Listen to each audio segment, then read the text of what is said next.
Gold trusted gold buyers. మీరు తాకట్టు పెట్టిన బంగారాన్ని విడిపించి ఈ రోజు ఉన్న మార్కెట్ ధరకు కొనబడును.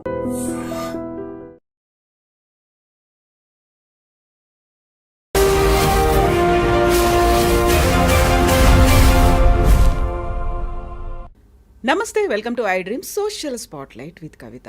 అమెరికా అధ్యక్షుడు అయిన ట్రంప్ వచ్చిన తర్వాత భారతీయ విద్యార్థులకి కష్టాలు పెరిగాయా? రోజుకొక ఆంక్షతో వాళ్ళు తిరిగి రాక తప్పని పరిస్థితి ఏర్పడిందా? యాక్చువల్గా భారతీయ విద్యార్థులు అక్కడ ఎదుర్కొంటున్నటువంటి కష్టాలేంటి? అక్కడ న్యాయ సహాయం ఎలా పొందొచ్చు? ఎందుకని ట్రంప్ వారి మీద ఆంక్షలు విధించాడు? బోల్డ్ అని క్వశ్చన్స్ ఉన్నాయి, క్లారిఫికేషన్స్ కూడా అవసరం. మనతో పాటుగా ఉన్నారు ప్రముఖ అంతర్జాతీయ న్యాయవాది డాక్టర్ కావేటి శ్రీనివాస్ గారు. సార్ నమస్తే. నమస్కారం. ఎలా ఉన్నారు మీరు? బ్రిలియంట్. ఎలా ఉంది America? America is good, but కష్టాలు మన వాళ్ళకి. అమెరికాలో తెలుగు స్టూడెంట్స్ కష్టాలు ఏంటి సార్? యాక్చువల్గా బోల్డ్ అన్ని అనుమానాలు ఉన్నాయి, అందులో భయం అనేది ఎక్కువ ఉంది, ఆందోళన ఎక్కువ ఉంది. మా పిల్లలు వచ్చేస్తారేమో అనేటువంటి అసహనం, ఆతృత ఇవన్నీ మిక్స్డ్ కనిపిస్తున్నాయి. బట్ క్లారిఫికేషన్స్ అనేవి ఉండట్లేదు. ఏంటి, మీరేం చెప్తారు అసలు? ఫస్ట్ ఆఫ్ ఆల్ అమ్మ, మన స్టూడెంట్స్ ఎవరైతే అమెరికాలో ఉన్నారో, ఇది మీ వ్యూవర్స్కి తెలవాల్సింది ఏంటంటే, స్టూడెంట్స్ అక్కడ F1కు చదువుకోవడానికి వస్తారు. ఇక్కడ కన్సల్టెంట్స్, ఇమిగ్రేషన్ కన్సల్టెంట్స్ ఏమంటారంటే, మీరు ఒక సెమిస్టర్ ఫీజు కట్టండి, మిగతా సెమిస్టర్ ఫీజులు అక్కడ ఉద్యోగం చేసుకొని కట్టొచ్చు అంటారు. ఫస్ట్ ఆఫ్ ఆల్ మనకు తెలవాల్సింది ఏంటంటే, వాళ్ళకు ఉద్యోగం చేసుకునే అర్హత ఉందా? ఓన్లీ యూనివర్సిటీలోనే వర్క్ చేసుకునే అర్హత, అది యుఎస్లో. మరి కెనడాలో, ఇంగ్లాండ్లో, ఆస్ట్రేలియాలో వాళ్ళు క్యాంపస్ బయట పనిచేసుకునే అర్హత ఉంది 20 hours. మరి యుఎస్లో అర్హత లేదు, బయట పనిచేయడానికి లేదు. ఈ స్టూడెంట్స్ అంతా కూడా ఒక సెమిస్టర్ ఫీజు కట్టుకొని మిగతా సెమిస్టర్ల కోసం బయట ఏదో కష్టాలు పడి ఉద్యోగాలు చేసుకొని ఫీజులు కడతారు. ఇది ఒక ఇష్యూ మనకు తెలుసుకోవాల్సింది. మరి ఎప్పుడైతే బయట పని చేస్తుంటారో మరి కొన్ని నేరాలు జరుగుతూ ఉంటాయి. ఫర్ ఎగ్జాంపుల్, మన స్టూడెంట్స్ చాలామంది గ్రాసరీ షాపులు, అంటే ఏంటంటే కిరాణా షాపులు, జనరల్ స్టోర్లలో పనిచేస్తారు కౌంటర్లో. అందులో మరి సిగరెట్లు కూడా అమ్మాలి, సిగరెట్లు కూడా ఉంటాయి కదా. మరి ఇవన్నీ మన పేరెంట్స్కు తెలియదు. మరి ఆ సిగరెట్ అమ్మేటప్పుడు మైనర్కి అమ్మకూడదు. అంటే ఎవరన్నా వచ్చి సిగరెట్ కావాలంటే వాళ్ళ ఐడి చూసి అమ్మాలి. ఆ సిగరెట్తో పాటు బియర్లు అవి కూడా ఉంటాయి కిరాణా షాపులలోనే. సో వాళ్ళకు బియర్లు అమ్మేటప్పుడు కూడా వాళ్ళ ఐడి చూసుకొని జాగ్రత్తగా అమ్మాలి. ఫస్ట్ ఆఫ్ ఆల్ మన స్టూడెంట్స్కి ఆ గ్రాసరీ షాపులు, కిరాణా షాపులు, జనరల్ స్టోర్లలో పనిచేసే అర్హత లేదు. ఎందుకు? మీరు ఓన్లీ క్యాంపస్లో చదువుకోవాలి. కానీ ఇవన్నీ క్యాష్కు పనిచేస్తారు, అది నేరం. అదొక నేరం, అంటే ఇమిగ్రేషన్ నేరం. రెండోది, మీరు అక్కడ ఎవరికైతే మైనర్స్కు సిగరెట్లో లేకపోతే లిక్కర్ అమ్ముతారు కదా, అది రెండో నేరం. మూడోది, ఈ నల్లవాళ్ళు వాళ్ళు వచ్చేసి తుపాకులు పెడతారు, మాకు డబ్బులు ఇవ్వండి, లేకపోతే లిక్కర్ ఇవ్వండి, సిగరెట్ ఇవ్వండి, సామాన్లు ఇవ్వమని. సో వాళ్ళు వచ్చి గన్నులు పెడితే వీళ్ళు ఏం చేస్తారు, అంటే కొన్నిసార్లు వాళ్ళు అటాక్ కూడా చేస్తారు. అటాక్ చేసిన తర్వాత మాకు గ్రీన్ కార్డులు కావాలి, వీసాల అప్లికేషన్ పెడతామని వస్తారు. ఫస్ట్ ఆఫ్ ఆల్, మీరు స్టూడెంట్గా వచ్చి బయట పనిచేసే అర్హతనే లేదు. మరి మీరు వయలేషన్ ఆఫ్ ఇమిగ్రేషన్లో. దాని తర్వాత ఇలాంటి అవకతవకలు జరిగితే మీకు వీసాలు వస్తాయా? రావు. సో ఇవన్నీ కూడా ఈ స్టూడెంట్స్కు కొన్ని తెలిసి కొన్ని తెలియక చేస్తారు. సో మన పేరెంట్స్ కూడా తెలీదు, మా అబ్బాయి ఉద్యోగం చేస్తున్నాడు, మా అమ్మాయి చేస్తుంది అని. ఫస్ట్ ఆఫ్ ఆల్ మనం అడిగి తెలుసుకోవాల్సింది ఏంటంటే, మీరు క్యాంపస్లో చేస్తున్నారా, బయట చేస్తున్నారా? బయట చేస్తే వాళ్ళు క్యాష్ ఇస్తారు, ఇవన్నీ నేరపూరితాలే. సో అలాంటప్పుడు ఎప్పుడైనా పట్టుబడితే వీళ్ళ వీసాలు రద్దు అవుతాయి. ఇప్పుడు ఫర్ ఎగ్జాంపుల్, ఎవరికైనా మీరు సిగరెట్ అమ్మారు, మీరు లిక్కర్ అమ్మారు, పోలీస్ వాళ్ళు పట్టుకుంటారు. మిమ్మల్ని పట్టుకుంటే పోలీస్ స్టేషన్ తీసుకెళ్ళినప్పుడు మిమ్మల్ని ఫోటో తీసుకుంటారు, మీ ఫింగర్ ప్రింట్స్ తీసుకుంటారు. ఆ ఫోటో తీసుకొని ఫింగర్ ప్రింట్స్ తీసుకున్నప్పుడు మీరు నేరం చేశారు కనుక మీకు ఇమ్మీడియట్గా అక్కడ 28 ఏజెన్సీస్కు తెలుస్తుంది క్లౌడ్లో. అంటే ఒకసారి మన ఫింగర్ ప్రింట్ ఇచ్చామంటే ఇక్కడెక్కడైతే మీరు వీసా తీసుకుంటారో ఇండియాలో ఆ ఎంబసీకి తెలుస్తుంది, యుఎస్ఏఎస్ వాళ్ళకి తెలుస్తుంది, బార్డర్ సెక్యూరిటీ వాళ్ళకి తెలుస్తుంది. ఇప్పుడు మనం ఎయిర్పోర్ట్లో ఇక్కడ కూడా ఇమిగ్రేషన్ ఆఫీసర్లు కూర్చుంటారు కదా ఇండియాలో కూడా, అక్కడ కూడా అలాగే కూర్చుంటారు. వాళ్ళందరికీ 28 ఏజెన్సీస్ తెలిసిపోతే వాళ్ళు ఏం చేస్తున్నారు, ఇండియన్ ఇక్కడ యుఎస్ ఎంబసీ వాళ్ళు మీరు అక్కడ పట్టుబడ్డారు కదా, వీసా క్యాన్సిల్ చేస్తున్నారు. ఇంకొక విషయం, మన స్టూడెంట్స్ ఇక్కడే ఇబ్బందులు ఎక్కడ జరుగుతున్నాయంటే, ఇండియాలో కార్లలో, మోటార్ సైకిళ్ళల్లో లైసెన్సులు లేకుండా కార్ నడిపేస్తారు. ఇక్కడ మోటార్ సైకిల్ నడుపుతారు, తాగి నడిపిస్తారు. ఎవడన్నా ఆపితే పోలీసు వాడిని బెదిరియటమో లేకపోతే డబ్బులు ఇవ్వటం ఏదో చేస్తారు ఇక్కడ. అదేవిధంగా అక్కడ చేస్తారు వాళ్ళు, తాగి నడపటం. అమెరికాలో తాగి నడిపిస్తే చాలా సీరియస్ అఫెన్స్ అన్నది. అఫెన్స్ అయినప్పుడు వాళ్ళు ఏం చేస్తారు, పోలీసు వాళ్ళు మిమ్మల్ని అరెస్ట్ చేస్తారు. అరెస్ట్ చేస్తే ఏమవుతుంది, మీ వీసా రద్దు అవుద్ది. రెండోది, మీకు రేపు H1 రాదు. మూడోది, రేపు మీకు ఉద్యోగాలు వెళ్ళినప్పుడు మీ ఫింగర్ ప్రింట్ తీసుకొని మీ క్రిమినల్ బ్యాక్గ్రౌండ్ హిస్టరీ తీసుకుంటారు. తీసుకున్నప్పుడు ఉద్యోగాలు కూడా రావు. మీకు ఎవరైనా పెళ్లి చేసుకుంటే గ్రీన్ కార్డ్స్ కూడా రావు. ఎంత ఇబ్బందులు జరుగుతాయి చూడండి. ఇవన్నీ జరుగుతున్నాయి స్టూడెంట్స్కి. అంటే ఎవరు జాగ్రత్తగా ఉండాలి? Buyer be aware. మనం అవేర్నెస్తో ఉండాలి. I don't know the law is not a defence. నాకు లా తెలీదు అనేది డిఫెన్స్ కాదు. So you have to know the law of the land. ఇవన్నీ కూడా ఇబ్బందులు జరుగుతున్నాయి. సో ఏం చేశాడు ఈ మధ్యకాలంలో ట్రంప్? ఇలాంటి ఎవరైతే అరెస్ట్ అవుతారో అమెరికాలో, చిన్న చిట్కా అంటే మీరు స్పీడింగ్ చేస్తున్నప్పుడు కార్ పట్టుకున్నా కూడా, మీకు డ్రైవర్ లైసెన్స్ లేకున్నా పట్టుకున్నా, మీకు కార్ ఇన్సూరెన్స్ లేకుండా నడిపితే కూడా అఫెన్స్ అక్కడ. ఇప్పుడు మన దగ్గర ఇక్కడ ఇన్సూరెన్స్ పాలసీస్ రెన్యువల్ చేసుకోకుండా నడిపిస్తారు. పోలీసు వాళ్ళు పట్టుకున్నా ఏదో ఇన్ఫ్లుయెన్స్ చేస్తారు, అది చేస్తారు, వెళ్ళిపోతాం. అమెరికాలో మీరు కారుకు ఇన్సూరెన్స్ లేకుండా నడపటం నేరం. సో కార్ మీకు మీకు ఏం చేస్తారు, కొన్నిసార్లు మాకు ఇండియా డ్రైవింగ్ లైసెన్స్ ఉంది, మాకు ఇంటర్నేషనల్ లైసెన్స్ ఉంది, మేము నడుపుతామంటారు. అది నడిపినా కూడా నేరమే. మరి నేరం అయితే మీ వీసాలు రద్దు అవుతాయి. సో ఇలాంటి వీసాలు ఎవరైతే రద్దు అయినాయో, లేకపోతే ఎవరైతే అరెస్ట్ అయ్యారో, ట్రంప్ గారు వచ్చిన తర్వాత ఏం చేశారు, ఎవరైతే అరెస్ట్ అయ్యారో వాళ్ళ వీసాలన్నీ క్యాన్సిల్ చేయండి అని, రివొకేషన్ చేయండి అని ఒక ఎగ్జిక్యూటివ్ ఆర్డర్తో వచ్చాడు. సో ఇప్పుడు ఇక్కడ అన్ఫార్చునేట్ థింగ్ ఏంటంటే, అందులో 80% ఆఫ్ అమెరికాలో ఇంటర్నేషనల్ స్టూడెంట్స్ అంతా ఇండియన్సే. అందులో మన తెలుగు వాళ్ళు majority. So because 80% of Indian students are Telugu people and South Indian people, వీళ్ళ వీసాలన్నీ రద్దయ్యాయి. అంటే ఒక ఇండియన్స్వే రద్దయ్యాయా? కాదు. చైనా వాళ్ళే రద్దయ్యాయి, కొరియన్స్ వాళ్ళే రద్దయ్యాయి, అందరి అయ్యాయి, జపనీస్. అది చాలా మైనర్ పర్సంటేజ్. కానీ ఎక్కువ పర్సంటేజ్ మన ఇండియన్స్వే. ఇదొక ఆస్పెక్ట్ స్టూడెంట్స్వి. సో మన వాళ్ళు ఏమనుకుంటున్నారు, మన మీద ఉక్కుపాదం మోపాడు ట్రంప్ అని ఒక మిస్నామర్, ఒక మిస్ఇన్ఫర్మేషన్. ఆయన ఒక్క మన మీద టార్గెట్ చేసింది లేదు అక్కడ. ఎవరైతే నేరం చేస్తారో మన దేశంలో ఉండొద్దు, ఒకవేళ వాళ్ళు గ్రీన్ కార్డ్ హోల్డర్లు అయినా, H1 వాళ్ళైనా. ఇప్పుడు ఇంకొక ఆస్పెక్ట్ ఏంటి, చాలామంది మన వాళ్ళు ఐటీ కంపెనీ ఉద్యోగాల కోసం అమెరికా వస్తారు. ఇంకొక మంచి న్యూస్ ఏంటంటే 82% ఆఫ్ ఐటీ వర్కర్స్ మన వాళ్ళే, మన తెలుగు వాళ్ళు, మన సౌత్ ఇండియన్స్ మన వాళ్ళే. ఎందుకంటే ఎంటెక్లు బీటెక్లు చదివి వస్తారు. మరి మన వాళ్ళే ఐటీ ఇండస్ట్రీని కంట్రోల్ చేస్తారు అమెరికాలో. ఈవెన్ ఐటీ కన్సల్టింగ్ కంపెనీస్ ఉద్యోగస్తులు కూడా, ఇప్పుడు వైస్ ప్రెసిడెంట్స్ కూడా మన వాళ్ళే ఉన్నారు, తెలుగు వాళ్ళు. వీళ్ళు H1Bలో ఉన్నప్పుడు వీళ్ళు తాగి నడిపిస్తారు కొన్నిసార్లు కారు.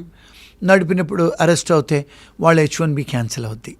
రెండొక పెద్ద ప్రాబ్లం ఏంటంటే, భార్య బిడ్డలను తీసుకొస్తారు. మరి ఇండియాలో పెళ్ళాన్ని కొడితే ఆ పెళ్ళాం పోయి పోలీస్ స్టేషన్ చెప్పదు.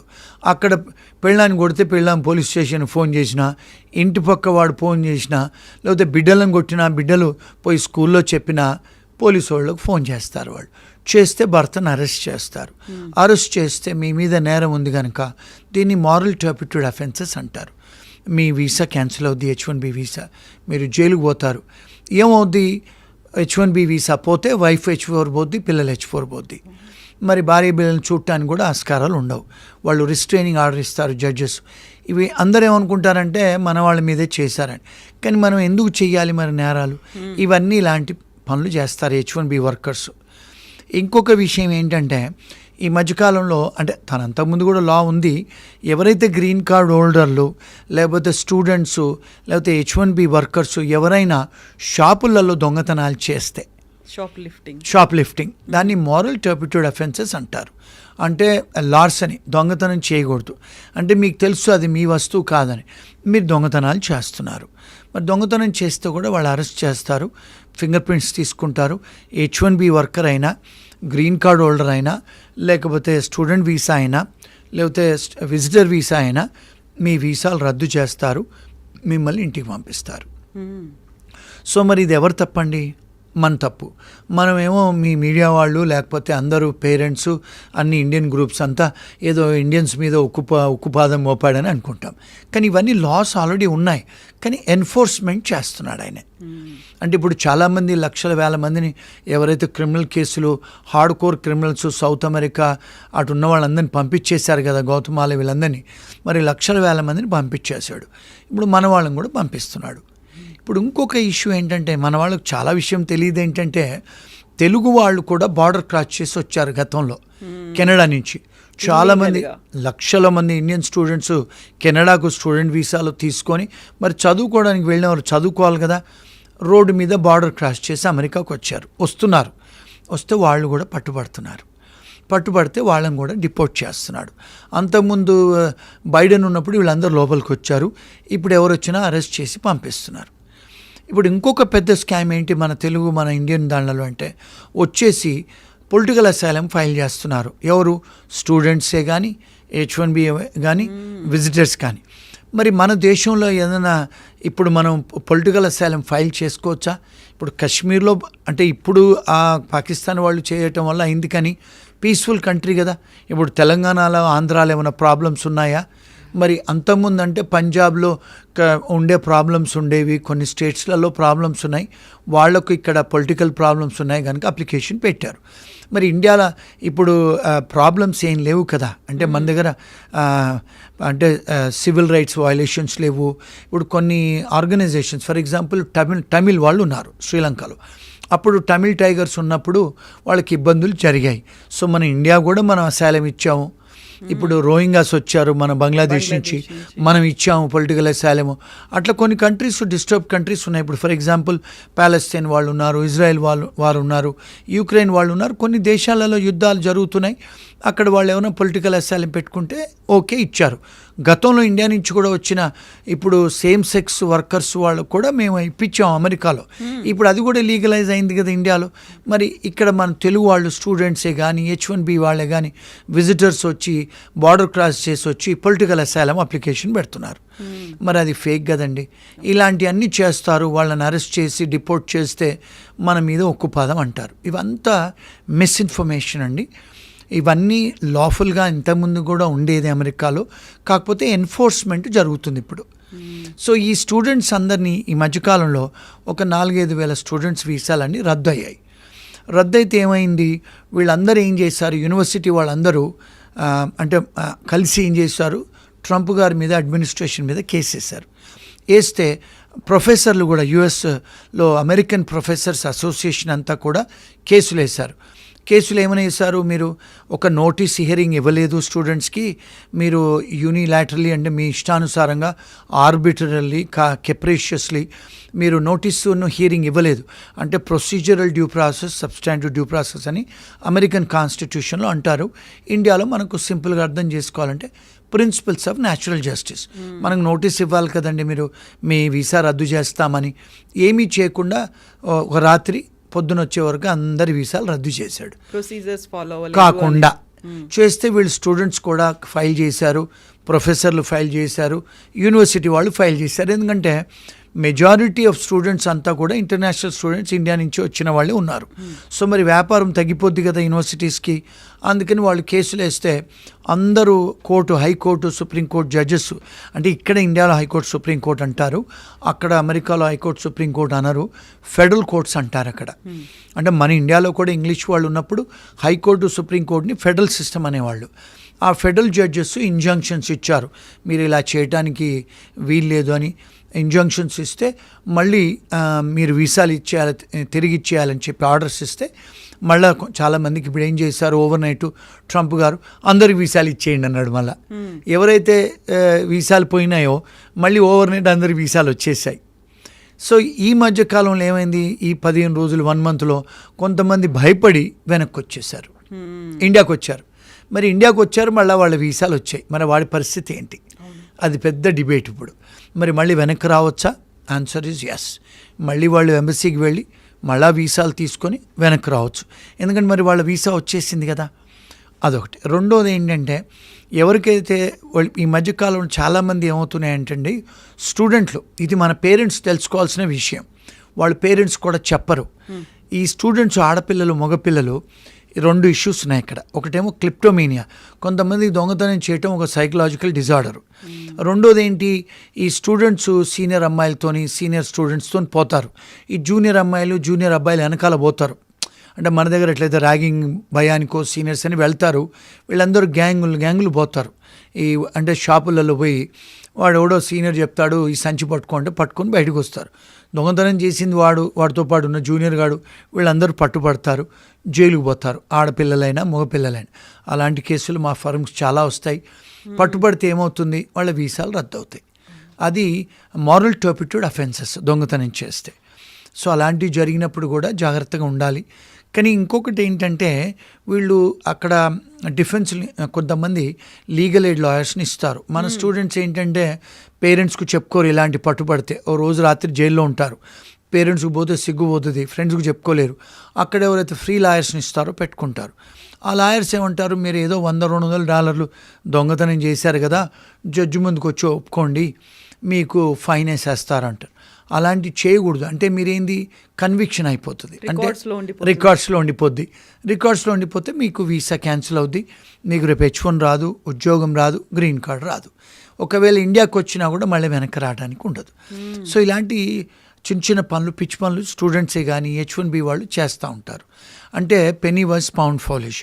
ఒక లాయర్ని పెట్టుకుంటే వాడు కొట్లాడతాడు. మా ఫర్మ్కి ఏ కేసులు వచ్చినా కూడా మొదటిసారి తప్పు చేస్తే ఆ దేశాలలో వాళ్ళు ఒక ఛాన్స్ ఇస్తారు. అంటే 1 year తర్వాత డిస్మిస్ చేస్తారు కేసుల్ని. అలాంటి విసులుబాటు ఉంది అమెరికాలో. కొన్నిసార్లు ప్రాసిక్యూటర్తోని మాట్లాడవచ్చు, వీళ్ళు ఇంటర్నేషనల్ స్టూడెంట్స్, H1B వర్కర్సు, వీళ్ళు గ్రీన్ కార్డ్ హోల్డర్లు, వీళ్ళకి కన్విక్షన్ అవుతే వీళ్ళ గ్రీన్ కార్డులు, వీళ్ళ H1లు, వీళ్ళ స్టూడెంట్ వీసాలు, విజిటర్ వీసాలు క్యాన్సిల్ అవుతాయి. సో దయచేసి మీరు డిస్మిస్ చేయండి, ఫస్ట్ టైం కేసులు కదా అని మనం ప్రాసిక్యూటర్తో వాళ్ళు మాట్లాడితే కేసులు ఫస్ట్ టైం అని చెప్పి డిస్మిస్ చేస్తారు. ఎక్స్క్యూజ్ ఉంటుంది ఫస్ట్ టైం. అంటే వాళ్ళంతా హార్ష్ పనిష్మెంట్స్ ఇవ్వరు. ఇవి అక్కడ లోకల్ లాయర్స్ని పెట్టుకొని మాట్లాడుకొని చేసుకోవాలి. అక్కడ ఏంటంటే క్రిమినల్ డిఫెన్స్ అటార్నీస్ని, ఇమిగ్రేషన్ లాయర్ని పెట్టుకొని చేసుకుంటే వాళ్లకు బెటర్. కానీ ఇవన్నీ స్టూడెంట్స్ ఇవన్నీ తెలియదు, H1 వాళ్ళకి తెలియదు, ఎవరికి చెప్పరు, రూమ్మేట్స్కి చెప్పరు, పేరెంట్స్కి చెప్పుకోరు, ఎవరితో మాట్లాడరు. వాళ్ళు డిసిషన్ తీసుకొని వాళ్ళ కాళ్ళ మీద వాళ్ళే గుడ్డలు పెట్టి కొట్టేసుకుంటారు. సో అవన్నీ అయిన తర్వాత మళ్ళీ మా దగ్గరికి కాంటాక్ట్ చేస్తారు. మీరు ఎందుకు ఒప్పుకున్నారు అంటే, కొన్నిసార్లు అక్కడ ఏంటంటే మన దగ్గర లేదండి, పనిష్మెంట్స్లలో retributive and deterrent and reformative effect అని ఉంటుంది. అంటే ఏంటి, మీరు ఒక తప్పు చేస్తే దానికి రిఫార్మ్ అవ్వాలి. వాళ్ళు ఏం చేస్తారు, అక్కడ మీరు కమ్యూనిటీ సర్వీస్ చేయమంటారు. కమ్యూనిటీ సర్వీస్ అంటే మన వాళ్ళు ఏమనుకుంటారంటే గార్డెన్, ఏదో పబ్లిక్ పార్కులు క్లీన్ చేయటం, బాత్రూమ్లు క్లీన్ చేయటం, రోడ్డు ఊడవటం అని అనుకుంటారు. కానీ అది కన్విక్షన్. అది అంటే మీరు రిఫార్మ్ అవుతారు. ఆ బాత్రూమ్లు కడిగేటప్పుడు, లేకపోతే పబ్లిక్ పార్కులు క్లీన్ చేసేటప్పుడు, అరే నేను తప్పు చేశానని మనం ఫీల్ అవుతాం కదా. అంటే you are reforming yourself, your saying what is that I have done అని. So that is also a punishment. కానీ ఈ లాయర్లు వీళ్ళకి చెప్పరు, వీళ్ళు కూడా రీసెర్చ్ చేయరు. ఏదో కమ్యూనిటీ సర్వీస్ అంట, $50 $100 కట్టేయడమే కదా, నాకు ఇక్కడ అయిపోతుందని. అలాంటి స్టూడెంట్స్ చేయకూడదు, ఎవరైనా చేయకూడదు. Until you become a citizen అయితేనే మిమ్మల్ని డిపోర్ట్ చేయరు. ఈవెన్ గ్రీన్ కార్డ్ వాళ్ళైనా కూడా డిపోర్ట్ చేస్తారు. ఇంకొక పెద్ద ప్రాబ్లం మన స్టూడెంట్స్ ఫేస్ అయ్యేది ఏంటంటే, ఇవన్నీ వీళ్ళు చెప్పరు. ఇప్పుడు అక్కడ అంటే ప్రాస్టిట్యూషన్ కొన్ని స్టేట్స్లలో లీగలు, కొన్ని స్టేట్స్లలో ఇల్లీగలు. ఇప్పుడు కొన్ని స్టేట్స్లలో ఏదైతే ఇల్లీగల్ ఉంటుందో అక్కడ మీరు ప్రాస్టిట్యూషన్ అటెంప్ట్ చేసినా కూడా, ట్రై చేసినా కూడా జైలుకు పోతారు. ఇంకొకటి ఏంటంటే, వాళ్ళు అమెరికాలో ఏం చేస్తారంటే, ఎక్కడైతే ఇల్లీగల్ ఉంటుందో, ప్రాస్టిట్యూషన్ ఇల్లీగల్ ఉంటుందో, పోలీసు వాళ్ళు ఏం చేస్తారు, ఆన్లైన్లో కూర్చొని ప్రాస్టిట్యూట్స్ లాగా యాక్టింగ్ చేసి మన స్టూడెంట్స్ని, మన H1B వాళ్ళను, గ్రీన్ కార్డ్ వాళ్ళను వాళ్ళేస్తారు, ట్రాప్ చేస్తారు. సో వీళ్ళు కమ్యూనికేట్ చేస్తారు కదా, మీరేంటి, మీ పేరేంటి అదని వాళ్ళు ఆడపోలీసు కూర్చొని చేస్తారు. వాళ్ళు ఏం చేస్తారు, ఏదో హోటల్కి రమ్మంటారు. అక్కడ హోటల్ రూమ్కి వెళ్ళిన తర్వాత 2 పోలీసు వాళ్ళు ఉంటారు, అక్కడ పోగానే అరెస్ట్ చేస్తారు. అది attempt to do prostitution is also an offence. నేను చేయలేదు కదా అనటం కాదు, you are attempting to do prostitution is also an offence. ఇవి కన్విక్షన్స్ అవుతాయి. ఎందుకంటే మీకు బియాండ్ రీజనబుల్ డౌట్ అక్కడ వాళ్ళు ప్రూవ్ చేయాల్సిన అవసరం లేదు. మీరు చాటింగ్ చేశారు, అక్కడికి వచ్చారు, కెమెరాలు కనపడుతున్నాయి, ఎవిడెన్సెస్ ఉన్నాయి. సో ఇలాంటివి కూడా కన్విక్షన్స్. మన వాళ్ళు ఏం చేస్తారు, మన పేరెంట్స్కో, ఫ్రెండ్స్కో, రూమ్మేట్స్కో, చుట్టాలకు చెప్తే సిగ్గుబోద్ది కదా, వాళ్ళు ఒప్పేసుకుంటే వాళ్ళ వీసాలు రద్దు అవుతాయి. ఇవి చిన్న చిన్న ఇష్యూస్ అని మనం అనుకుంటాం, నేను చేయలేదు కదా అని. మరి పెద్ద ఎఫెక్ట్ కదండి. సో ఇలాంటి ఇష్యూస్ కూడా మా దగ్గరకు వస్తూ ఉంటాయి. ఇంకొక లాస్ట్ ఇష్యూ, వీళ్ళు ఏం చేస్తారంటే స్టూడెంట్స్ కూర్చొని తాగుతారండి. అమ్మాయిలు కూడా ఈ మధ్య తాగుతున్నారు. తాగుకొని అపార్ట్మెంట్లో గొడవలు పెట్టుకుంటారు. ఇండియాలో కొట్టుకుంటారు కదా, అట్లా కొట్టుకుంటే ఇంటి పక్కోడో లేకపోతే ఎవరో అమ్మాయి ఫోన్ చేస్తే అందరూ అరెస్ట్ అవుతే అది కూడా సీరియస్ అఫెన్సే. కొట్టుకోవటం కూడా అఫెన్సే, తిట్టుకోవటం అఫెన్సే, తాగి గొడవ వస్తే పక్కింటోడు ఫోన్ చేసినా కూడా అదే అఫెన్సే. కొన్నిసార్లు అది కూడా చాలా నేరం అవుతుంది. వాళ్ళందరిని పట్టుకొని పోతారు, వీళ్ళ వీసాలు రద్దు అవుతాయి, ఉద్యోగాలు రావు. ఇంకా లాస్ట్ ఇష్యూ, మన వాళ్ళు ఏం చేస్తారు, అమ్మాయిలు అబ్బాయిలు అక్కడికి వచ్చిన తర్వాత లివ్ ఇన్ అరేంజ్మెంట్స్. మనం ఇక్కడ ఏదో అనుకుంటాం, మా అమ్మాయి ఆడ బాగా చదువుకుంటుంది, మా అబ్బాయి చాలా పతివ్రతలాగా ఉన్నాడని. వీళ్ళంతా లివ్ ఇన్ రిలేషన్షిప్స్లో ఉంటారు. అమ్మాయిలు అబ్బాయిలు తాగి గొడవలు కొట్టుకుంటే ఆ అమ్మాయి ఫోన్ చేసింది అనుకోండి, ఆ అబ్బాయి జైలుకి పోతాడు.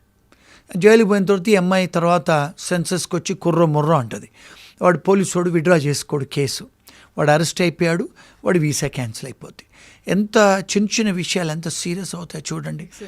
ఇవన్నీ వీళ్ళు తల్లిదండ్రులకు చెప్పుకోరు, ఫ్రెండ్స్ చెప్పుకోరు. ఇవన్నీ అయిన తర్వాత మాలాంటి ఎవరో తెలుగు లాయర్లకు ఫోన్ చేస్తే మేమేం చేయగలుగుతాం చెప్పండి. ఇప్పుడు చేతులు కాలిన తర్వాత ఆకులు పట్టుకోలేంగా. సో ఇవన్నీ కూడా మీ ప్రేక్షకులు, మీ ఫ్రెండ్స్, ఆడియన్స్ తెలుసుకోవాల్సిన విషయాలు ఇవన్నీ. ఇది ఇంత ఓపెన్గా ఏ లాయర్ వచ్చి చెప్పరండి. నేను ఇక్కడికి చాలా, ఎందుకంటే మాకు ఇండియాలో ఆఫీసులు ఉన్నాయి, ప్రాక్టీస్ చేస్తాము. ఆస్ట్రేలియాలో కూడా మా లా ఆఫీసులు ఉన్నాయి, యూకేలో కూడా మాకు అడ్వకేట్ ఆఫీసులు, యూఎస్లో, కెనడాలో ఉన్నాయి. కనుక మాకు అందరూ కూడా కాంటాక్ట్ చేస్తారు.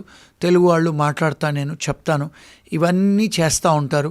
ఇవన్నీ చాలా కష్టం కదండి. Once you are arrested and once your visa is terminated, మీకు ఉద్యోగాలు కూడా రావండి ముందు. ఎందుకంటే వాళ్ళు మీ బ్యాక్గ్రౌండ్ చెక్ చేస్తారు ఉద్యోగం ఇచ్చేటప్పుడు, అది అందులో వచ్చేస్తుంది. అది ఎప్పటి వరకు ఉంటుందో ఒక్కసారి మీ ఫింగర్ ప్రింట్ తీసుకుంటే 20 సంవత్సరాలు ఉంటుంది. మరి 20 సంవత్సరాల వరకు మీకు అది క్లియరెన్స్ చేసుకోవచ్చా? ఒక్కసారి ఫింగర్ ప్రింట్ క్లియరెన్స్ అవ్వదు. మీకు కెనడా కూడా వీసా రాదు, యూకేకి వీసా రాదు, ఆస్ట్రేలియా వీసా రాదు. ఎందుకు? వీళ్ళు ఏం చేశారంటే యుఎస్ఏ వాళ్ళు ఈ 5 దేశాలతో ఒక అగ్రిమెంట్ చేసుకున్నారు. అంటే షేరింగ్ ఆఫ్ ఇన్ఫర్మేషన్. వీళ్ళందరూ ఆ ఇన్ఫర్మేషన్ షేర్ చేసుకున్నారు కనుక మీరు ఏ దేశాలకు పోయినా వాళ్ళకి తెలిసిపోద్ది. అంటే మనం ఏదో అమెరికాలో చేసి వచ్చాము, నేను కెనడాకి వెళ్తాను, యూకేకి వెళ్తాను, ఆస్ట్రేలియాకి వెళ్తాను, న్యూజిలాండ్ వెళ్తానంటే మీకు రావు వీసాలు. సో జాగ్రత్త పడాలి. చిన్న తప్పుకు పెద్ద పనిష్మెంట్స్. ఇవన్నీ కూడా పేరెంట్స్ తెలుసుకోవాలి, వెళ్ళే స్టూడెంట్స్ తెలుసుకోవాలి, వెళ్ళిన స్టూడెంట్స్ తెలుసుకోవాలి, H1B వాళ్ళు తెలుసుకోవాలి, గ్రీన్ కార్డ్ వాళ్ళు కూడా తెలుసుకోవాలి. ఇవన్నీ మేము మాట్లాడాలి అంటే అమెరికాలో లాయర్లు ఫోన్ చేస్తే మేము 50,000 రూపాయలు తీసుకొని ఫోన్లో చెప్తాము ఇవన్నీ. సో ఇవన్నీ కూడా మీ మీ మీ ఆఫీస్కి వచ్చి, iDreamsకి వచ్చి మీ ప్రేక్షకులకు ఫ్రీగా చెప్తున్నాము. సో వీళ్ళందరూ కూడా చూడాలి, ఇవన్నీ వైరల్ చేయండి, అందరు షేర్ చేసుకోండి ఇన్ఫర్మేషను. ఇలాంటి ఇంకా చాలా ఇన్ఫర్మేషన్ ఇస్తాం. Thank you so much Srinivas గారు. యూజువల్గా ఏంటంటే మేము యూఎస్కి వెళ్ళాలి అనేటువంటి హడావిడి ఉంటుంది, ఆ తొందర ఉంటుంది, అక్కడ ఉన్నటువంటి కన్సల్టెంట్స్ ఏదో చెప్పారు, పేరెంట్స్ కూడా ఆనందపడుతున్నారు అనుకుంటాం. కానీ వెళ్ళిన తర్వాత చేసేవి మేజర్ క్రైమ్స్ కావది, చిన్న అఫెన్సెసే, పర్లేదులే తప్పించుకుంటాం, ఏదో టికెట్ అడిగి వేశారు, ఫైన్ కట్టాము, వచ్చేసాము అనుకుంటాం. కానీ అది రిపర్కషన్స్ ఎలా ఉంటాయి, లైఫ్ లాంగ్ ఎఫెక్ట్ ఎలా చూపిస్తుంది అనేవి చిన్నవి, బట్ ఫోకస్ పెట్టాల్సినటువంటి అంశాలు, మర్చిపోకుండా అవేర్నెస్లో ఉంచుకోవాల్సినటువంటి అంశాలు. Thank you so much Srinivas గారు, ఇంత మంచి ఇన్ఫర్మేషన్ ఇచ్చినందుకు. Thank you.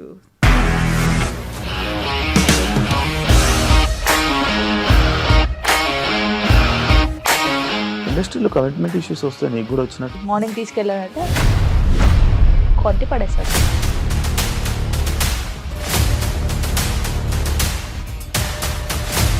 ఒక్కళ్ళు కూడా చూడలేదు ఈ సినిమా అని చెప్పడానికి కూడా చాలా ధైర్యం కావాలి. అది నిజం కదా, దాంట్లో ధైర్యం ఏంటి? నెక్స్ట్ డే ప్లేట్ మార్చేస్తే తప్పు కదా. As of now we are comfortable this అని నేను అనుకుంటున్నాను. రష్మిక గారిది మీది ఒకే ఊరు అంట కదా? నీకు కోపం వచ్చిందంటే బాగా తిట్టేత్తరా? తిట్టేద్దామండి.